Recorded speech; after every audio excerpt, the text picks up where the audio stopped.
Have you ever wondered, why would a president impose sanctions on the same day as nuclear talks begin?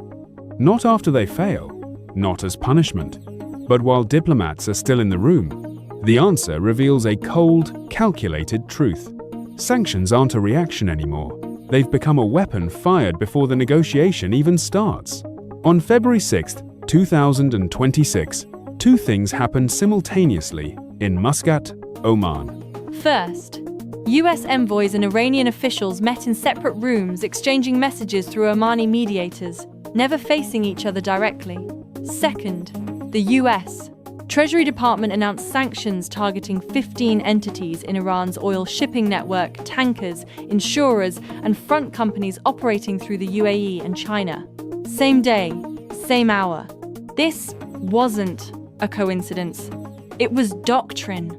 The Trump administration calls it maximum pressure as leverage. Squeeze the economy until Tehran has no choice but to negotiate on America's terms.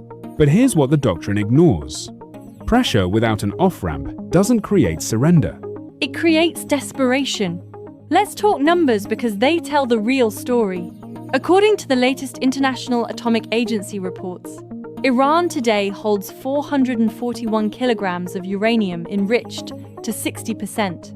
For context, the 2015 nuclear deal capped enrichment at 3.67%. Weapons grade is 90%.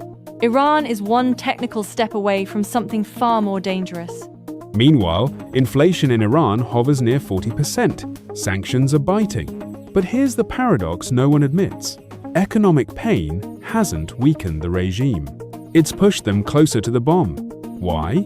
Because when your economy collapses and your people starve, the bomb becomes your ultimate insurance policy, your ultimate bargaining chip. And that's the trap both sides are walking into blindfolded. Now about those February 6th sanctions. They targeted what analysts call Iran's shadow fleet. Now, if sanctions were meant to stop oil flows, the timing raises even more questions. Sanctioning these networks after 8 years of operation isn't really about disruption. It's about signaling. A message. We see your workarounds, and we're closing every door. But does that message actually change the equation? Not according to leading strategic research centers. Experts warn these measures won't cripple Iran's oil exports. Iran still exports nearly 1.5 million barrels per day, mostly to China, despite maximum pressure. So sanctions create adaptation, not surrender. And that brings us to the bigger picture, because this isn't just a US-Iran standoff anymore. Exactly. The battlefield has expanded. Look east. In January 2026, Iran, Russia, and China signed a trilateral strategic pact. Not a formal military alliance, but a framework for deeper military cooperation, intelligence sharing, and economic resilience against Western sanctions. And the coordination didn't stop on paper. Russia promised to fund a new nuclear reactor in Iran. China continues buying Iranian oil through barter deals and alternative payment systems. Then in February 2026, just days after the Muscat talks, the three nations conducted a joint naval exercise in the Gulf of Oman. This isn't coincidence, it's coordination, and it directly weakens Washington's leverage, which shifts our focus west to Europe. The European Union once positioned itself as the guardian of the 2015 nuclear deal, but today, it's paralyzed. Germany and France still support diplomacy in principle, yet they've reimposed sanctions on Iran over its support for Russia's war in Ukraine. Britain went further, targeting Iranian drone manufacturers. The result? Europe's leverage has evaporated. Without America's military backing, Europe lacks a credible threat. And without economic pain, Iran has little reason to listen. So Europe watches from the sidelines. But the most dangerous variable isn't in Washington, Moscow, or Brussels. It's in Tehran itself. Because Iran's leadership isn't unified, it's fractured. On one side, pragmatists like the foreign minister call the Muscat talks a good start and signal willingness to discuss uranium limits. On the other, hardliners in the Revolutionary Guard see any concession as regime suicide. And, caught between them, Iran's president, facing street protests over bread prices and unemployment. That internal tension may be the most explosive factor of all. Which makes Tehran's calculus brutally simple. Concede on the nuclear program, risk losing power overnight. Refuse to negotiate, watch the economy collapse further, so the strategy becomes survival.